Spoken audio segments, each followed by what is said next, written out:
Haleluya, minggu ini kita akan mengakhiri sesi khotbah mengenai Hero Factory.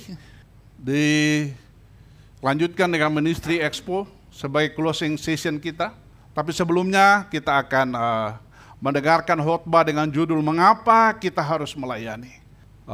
Sebagian dari kita sudah tahu melayani, tetapi sebelum nanti Bapak Ibu jemaat yang dikasihi Tuhan memilih satu bagian di dalam pelayanan pekerjaan Tuhan, harus tahu persis mengapa saya harus melayani. Hero Factory artinya di Galilee Church ini akan tumbuh para hero yang luar biasa. Maksudnya hero di dalam melayani Tuhan. Jadi sebentar kita akan setelah firman Tuhan yang singkat, kita akan eksekusi para hero-hero yang akan menyatakan sebagai pelayan di Galilee Church ini. Hero Factory yang judul khotbah mengapa kita harus melayani. Isi daripada khotbah ini pertama, apa itu melayani? Kita harus tahu persis, kita menyamakan persepsi apa itu melayani. Jangan si A, si B beda, jadi sebelum kita memilih pelayanan harus tahu apa itu melayani. Yang kedua, siapa yang melayani? Harus clear. Di jemaat ini sebenarnya siapa sih yang harus melayani? Yang ketiga, kepada siapa kita akan melayani? Yang keempat, alasan mengapa kita harus melayani. Poin kelima yang paling disukai oleh orang dunia di Galilee Church enggak? Berkat melayani. Yang setuju katakan amin. Oke, kita akan lanjut. Apa itu melayani? Pelayanan adalah menggunakan apapun yang Tuhan telah berikan kepada kita untuk melayaninya atau melayani Tuhan dan melayani sesama atau orang lain. Saya ulangi, prinsip pelayanan adalah menggunakan apapun yang Tuhan telah berikan kepada kita untuk melayani Tuhan, melayaninya, dan melayani sesama. Jadi di dalam pelayanan, Tuhan tidak pernah meminta yang saudara tidak miliki. Firman Tuhan di dalam Yohanes 2 ayat 5 berkata, tetapi Ibu Yesus berkata kepada pelayan-pelayan, apa yang dikatakan kepadamu buatlah itu. Kita tahu ini mujizat pertama yang dibuat Yesus di perkawinan di Kana. Di situ apa yang ada saudara? Ada 6 tempayan dan Tuhan Yesus memerintahkan sebagai berikut. Isilah tempayan-tempayan penuh dengan air. Ayat 7. Jadi Tuhan tidak berkata, cari aqua dulu, cari apa dulu. Tapi Tuhan lihat apa yang ada di sini. Pelayan Tuhan, Ibu Yesus berkata, ikuti saja perintah Tuhan. Saudara dan saya mau diberkati Tuhan, poin utamanya, ikuti perintah Tuhan. Yang setuju katakan amin. Ikut perintah Tuhan. Dan apa yang terjadi? Tempayan ada di situ dan air buat basuh kaki. Tidak masuk akal saudara. Yang terjadi 6 tempayan air berubah menjadi anggur. Yang ada 6 tempayan dan air. Jadi yang ada hanya tempayan dan air, tetapi berubah jadi anggur. Itu yang ada di situ. Yesus tidak perlu yang tidak ada. Yang berikutnya, Keluaran 4 ayat 2 dan 3. Tuhan berfirman kepadanya, apakah yang di tanganmu itu? Jawab Musa, tongkat Tuhan. Pada saat Musa kepepet, tidak bisa berbuat apa-apa lagi. Dia bilang, saya Tuhan gak punya apa-apa lagi. Tuhan bilang, apa yang ada di tanganmu? Tuhan cuma tongkat, Tuhan gak ada apa-apanya. Saudara, sering kita mengalami masa-masa seperti ini. Pada saat kita mengalami kesulitan, kesakitan, masalah di dalam rumah tangga kita. Tuhan gak punya apa-apa, padahal sebenarnya ada. Hanya kita tidak tahu, tidak mengandalkan iman kita. Firman Tuhan berkata, lemparkanlah ke tanah. Dan ketika dilemparkan ke tanah, maka tongkat itu menjadi ular. Yang ada tongkat, tetapi melalui tongkat itu mujizat demi mujizat terjadi. Dan bahagian kita.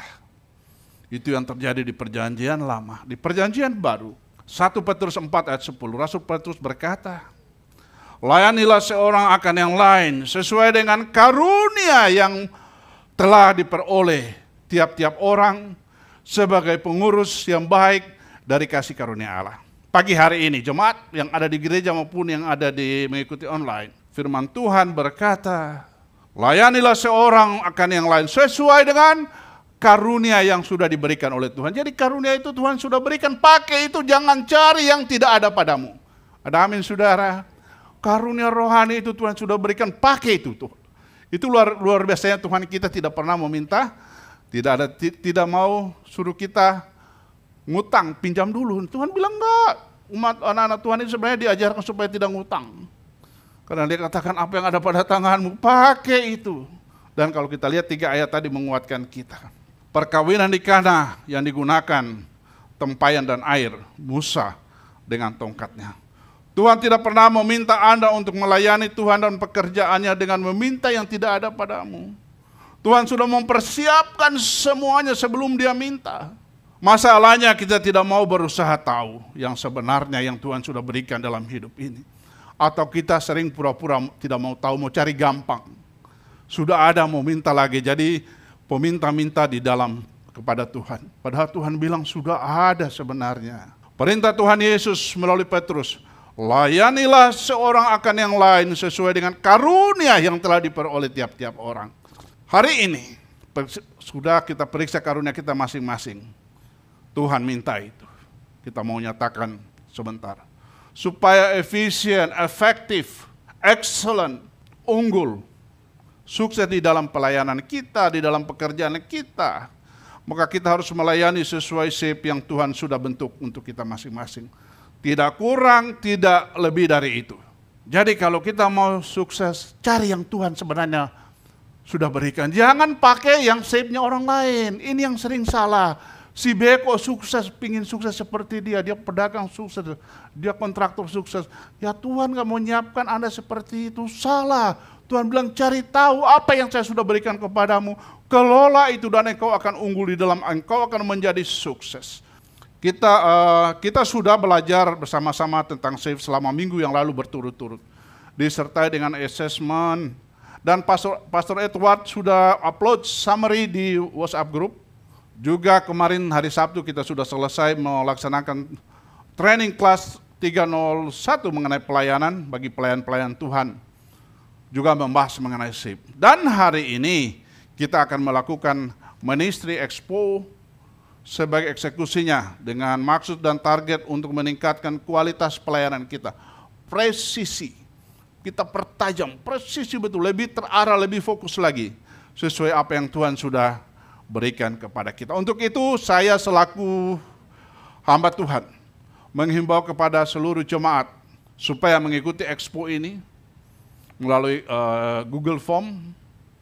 Nanti Pastor Edward akan menuntun kita bagaimana mengeksekusi Ministry Expo ini setelah ibadah onsite. Dan buat saudara-saudara yang tidak bisa hadir di ibadah onsite, bisa request formnya dan bisa diisi melalui online. Kita mau melayani Tuhan dan pekerjaannya dengan sungguh-sungguh, bukan dengan asal-asalan. Kenapa kita bikin Ministry Expo? Tahun 2018 kita sudah melakukan Ministry Expo di sini dengan 140 job list. Setelah COVID-19 2 tahun setengah, kita coba recovery lagi pelayanan. Kita mulai onsite supaya jemaat semua, saya mau melayani di sini loh. Galilei ini menyiapkan pelayan yang cukup banyak. Poin kedua, siapa yang melayani? Tadi mengenai pelayanan, clear. Siapa yang melayani? Efesus 4 ayat 11 sampai 12. Firman Tuhan berkata, dan inilah yang memberikan baik kepada rasul-rasul maupun nabi-nabi, baik pemberita-pemberita Injil maupun gembala-gembala dan pengajar-pengajar untuk memperlengkapi orang-orang kudus bagi pekerjaan pelayanan, bagi pembangunan tubuh Kristus. Siapa? Jangan disalah persepsi, firman Tuhan mengatakan, gembala itu adalah penyedia, memperlengkapi jemaat, equip, sehingga ada equip dalam hal apa? Ada training, ada budget disediakan dan perlengkapan dan lain-lainnya.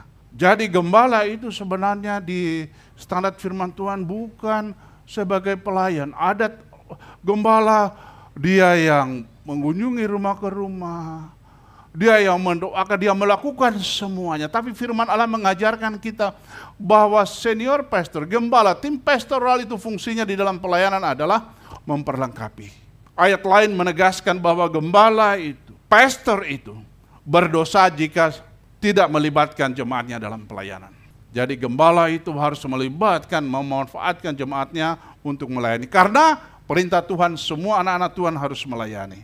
Terus kita sebagai jemaat, tugasnya adalah sebagai pelayan. Jadi jemaat kita semua ini fungsinya sebagai pelayan, melayani sesuai dengan talenta, karunia, dan sip. Jangan memaksakan di dalam pelayanan, kalau bukan itu talentamu, jangan dipaksakan. Jadi clear, apa itu melayani, siapa yang melayani, dan yang ketiga, kepada siapa kita melayani. Ini hal yang penting kita ketahui bersama. Kepada siapa kita melayani? Kepada Tuhan. Nomor satu kepada Tuhan, atau biasa istilahnya ring satu itu adalah Tuhan. Kisah Rasul pasal 13 ayat 3 berkata demikian. Maka berpuasa dan berdoalah mereka, dan setelah meletakkan tangan ke atas kedua orang itu, mereka membiarkan keduanya pergi. Ada pengutusan pelayanan di sana. Saudaraku yang kekasih di dalam Tuhan, melayani Tuhan berbeda dengan melayani pekerjaan Tuhan. Sekali lagi, melayani Tuhan berbeda dengan melayani pekerjaan Tuhan. Melayani Tuhan artinya memiliki hubungan pribadi yang intim dengan Tuhan. Sekali lagi mempunyai hubungan yang intim dengan Tuhan melalui ada pujian, penyembahan, melalui doa, melalui puasa, bersaat teduh, membaca firman Tuhan, dan lain-lain. Pokoknya semua kegiatan yang berhubungan pribadi kita dengan Tuhan, itu namanya kita melayani Tuhan. Sedangkan melayani pekerjaan Tuhan adalah seperti yang kita lakukan saat ini. Kita melayani pekerjaan Tuhan. Yang benar urutannya adalah orang yang mau melayani pekerjaan Tuhan, saya ulangi, yang mau menjadi pelayan Tuhan di gereja ini yang pertama harus memiliki melayani Tuhan yang pertama. Setelah melayani Tuhan, baru melayani pekerjaan Tuhan. Yang setuju katakan amin. Kalau kita tidak punya hubungan yang baik dengan Tuhan terus melayani pekerjaan Tuhan, itu akan hasilnya akan beda. Jadi kenapa banyak pekerjaan pelayan-pelayan Tuhan habis jingkrak-jingkrak di mimbar, keluar merokok dan melakukan hal yang karena dia tidak mempunyai hubungan baik dengan Tuhan. Jadi melayani itu ada dua hal yang penting, melayani Tuhan dulu. Punya hubungan yang intim dengan Tuhan, baru melayani pekerjaannya. Tapi banyak yang terjadi melayani pekerjaan Tuhan. Yang kedua, ring kedua, kita melayani kepada orang-orang percaya. Ibrani 6 ayat 10 berbunyi demikian. Sebab Allah bukan tidak adil, sehingga ia lupa akan pekerjaanmu dan kasihmu yang kamu tunjukkan terhadap namanya oleh pelayanan kamu kepada orang-orang kudus, yang masih kamu lakukan sampai sekarang. Jadi urutannya, layani Tuhan dan pekerjaannya, baru layani sesama orang Kristen. Itu tahapannya. Tahap 1, tahap 2, ring 2. Dan yang ketiga, kepada orang-orang yang belum percaya, ring ketiga. Mazmur 5 ayat 13, kamu adalah garam dunia, jika garam itu menjadi tawar, dengan apakah ia diasinkan? Tidak ada lagi gunanya selain dibuang dan diinjak orang.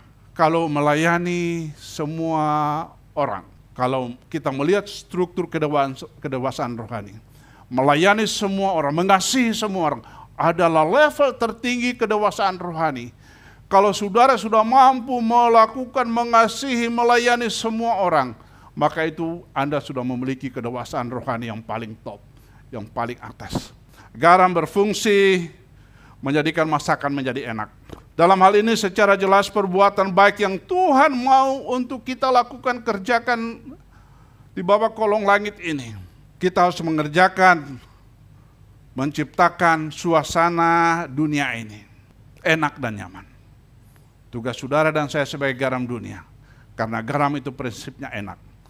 Tugas kita mau membuat keadaan gereja ini, keadaan rumah tanggamu, keadaan di mana engkau berada, keadaan seluruh dunia ini menjadi enak dan nyaman.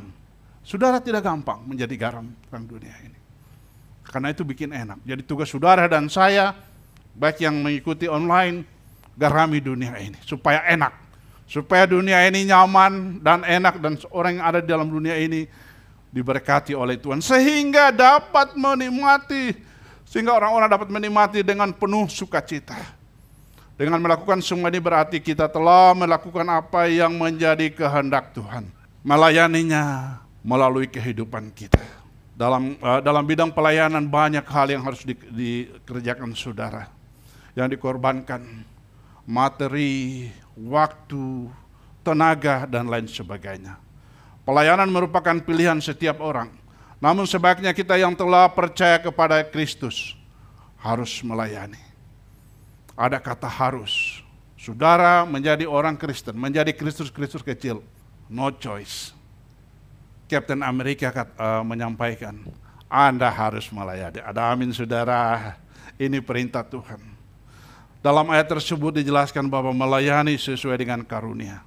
Tuhan tidak memaksakan engkau, tapi pakailah karunia yang Tuhan sudah berikan kepada kita. Sebagai makhluk sosial, manusia memang harus saling melayani satu sama lain. Yang keempat, alasan mengapa kita harus melayani. Ini penting kita renungkan kembali walaupun kita sudah tahu, supaya kita punya semangat. Apa sih motivasinya? Apa sih alasannya menurut firman Tuhan?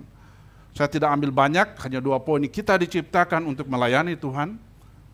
Efesus 2 ayat 10, karena kita ini buatan Allah diciptakan dalam Kristus Yesus untuk melakukan pekerjaan baik yang dipersiapkan Allah sebelumnya. Ia mau supaya kita hidup di dalamnya. Saya nggak tahu sudah berapa puluh kali ayat ini disampaikan di sini, saya nggak ngerti, tapi Tuhan mau ayat ini ada di sini, berarti ada maksud Tuhan.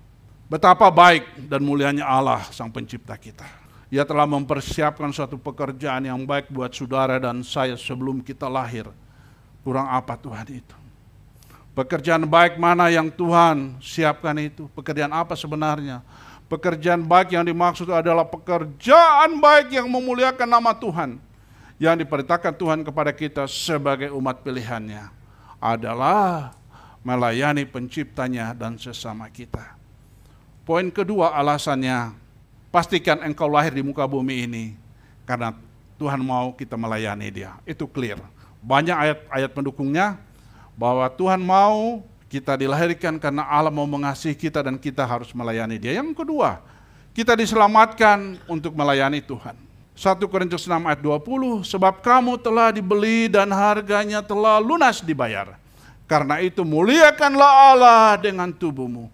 Allah telah menebus kita agar kita bisa melanjutkan setiap karya keselamatan yang Tuhan berikan kepada kita. Yesus telah mengorbankan nyawanya sendiri untuk keselamatan kita. Maka dari itu kita harus melayani. Karena kita telah dibayar lunas, artinya kita berutang sama Tuhan. Utang itu harus dibayar. Saudara, adakah pelayanan? Saya belum pernah lihat pelayanan yang luar biasa seperti itu. Melayani isi dunia ini dengan mengorbankan nyawanya. Coba 1 detik engkau renungkan. Betapa besarnya kasih Tuhan. Betapa sukacitanya Tuhan buat saudara dan saya. Dia serahkan nyawanya melayani kita. Jadi kewajiban kita melayani Tuhan sebagai bukti kita telah diselamatkan. Matius 20 ayat 28, sama seperti anak manusia datang bukan untuk dilayani, melainkan untuk melayani dan untuk memberikan nyawanya menjadi tebusan bagi banyak orang. Patutlah dan pantaslah saudara untuk memikirkan pelayananmu siang ini. Apakah sudah sebanding dengan apa yang Kristus buat saudara dan saya? Sudah sepantasnya kita kembali mengevaluasi pelayanan kita saat ini. Sebelum kita memilih sebentar, saya mau melayani apa di gereja ini. Jangan engkau lewatkan kesempatan sebentar. Pilih 1 atau 2 pelayanan yang sesuai shape-mu, sesuai karunia yang Tuhan sudah berikan. Tuhan tidak meminta lebih dari itu, supaya Anda tidak stres. Suatu bukti saudara telah menerima keselamatan. Melayani Tuhan adalah bukti saudara sudah diselamatkan. Itu kelebihannya orang Kristen, orang-orang percaya. Sudah diselamatkan. Hidup selanjutnya melayani, berkorban, melakukan apapun juga adalah untuk mempertahankan keselamatan. Beda dengan saudara-saudara kita yang lain. Mereka takut melakukan kesalahan karena belum memiliki keselamatan. Kenapa bro? Kenapa pak? Saya takut tidak selamat kalau saya tidak melakukan ini. Puji Tuhan, keselamatan itu sudah ada di tangan saudara dan saya. Melayani itu adalah bukti Anda diselamatkan. Saudara tidak melayani berarti Anda tidak mengakui keselamatan yang Tuhan berikan. Yang percaya dan meyakini itu katakan amin.